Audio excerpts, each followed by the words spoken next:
O que eu gostaria apenas de instá-los à reflexão, o senador Eurovício, o senador Viana, a senadora Rose, o senador Jacques Wagner, em relação a essa matéria, que mais do que um compromisso dessa presidência com o Poder Judiciário em relação a uma matéria de reestruturação de carreira, esse é um compromisso com a justiça brasileira.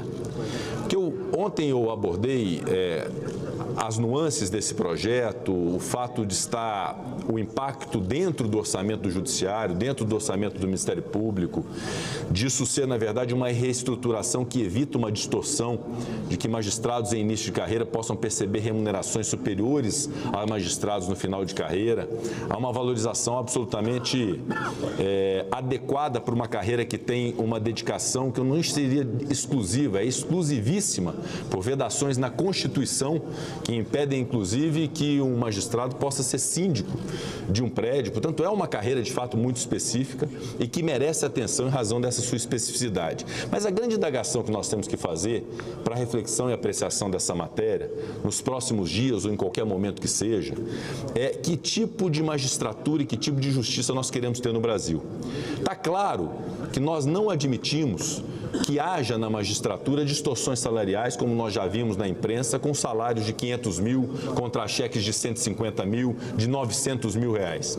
E para isso, o Senado Federal e a Câmara dos Deputados promoveu a evolução de um projeto de lei que hoje está na Comissão de Constituição e Justiça, que define as verbas extrateto indenizatórias para a magistratura.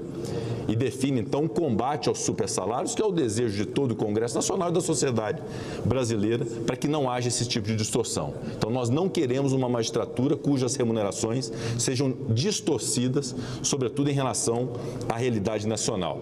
Nós não queremos uma magistratura que seja autoritária.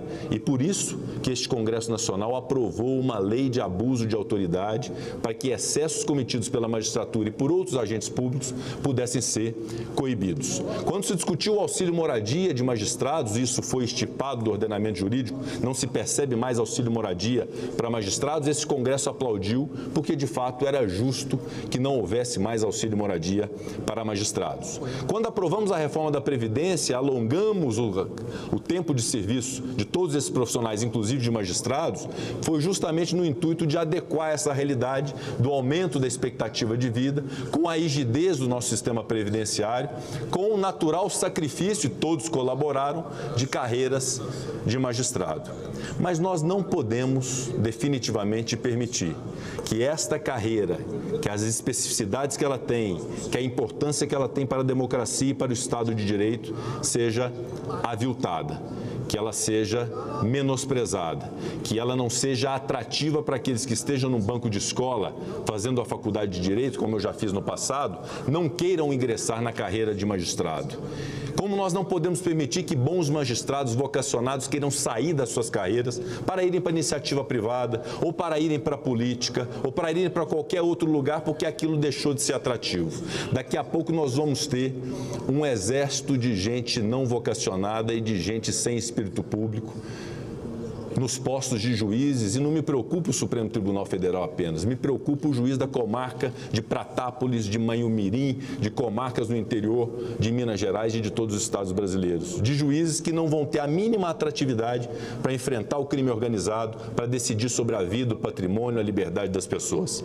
E o que se pretende com essa proposta de emenda à Constituição, cuja promulgação da emenda constitucional na eventualidade de uma aprovação estaria condicionada à definição das verbas extrateto para acabar com os supersalários e para evitar decisões como essa que nós vimos recentemente, relativamente à retroatividade dessas benfeitorias ou dessas remunerações para magistrados e membros do Ministério Público, a promulgação estaria condicionada a essa disciplina, a essa definição, para se reestruturar a carreira, não por uma dedicação por tempo de serviço ou chamado quinquênio, mas para que houvesse uma remuneração compatível com o tempo de dedicação exclusiva dessas carreiras. Então, essa percepção nós temos que ter e abolir o discurso fácil de que isso é simplesmente um privilégio, porque nós só estamos cortando os privilégios ao longo dos últimos anos em relação a magistrados, mas estamos deixando de reconhecer aquilo que é de direito deles, por conta, às vezes, de uma má interpretação ou de uma vontade deliberada de ter mais e mais sacrifícios até que a carreira acabe, até que nós não tenhamos mais magistrados que sejam capazes de decidir sobre a nossa vida, a nossa liberdade, nosso patrimônio, nosso destino, nosso futuro. Portanto, eu queria muito contar com a sensibilidade de todos. É clara a ponderação do senador Oriovisto quando pede o estudo do impacto em relação a uma carreira que foi incluída no parecer a 1ª hora, com justiça. Não estou entrando no mérito se justo ou se injusto, essa é uma deliberação do plenário. É razoável que se peça esse estudo de impacto orçamentário, mas eu peço muito que todos os senadores e senadoras de todos os partidos tenham esta reflexão e considerem que esta emenda constitucional, se aprovada, será promulgada junto com um projeto que define e moraliza as verbas indenizatórias para evitar a criatividade de tribunais para poder aumentar a remuneração de magistrados. Nós, então, teremos uma clareza a respeito da remuneração de magistrados no Brasil.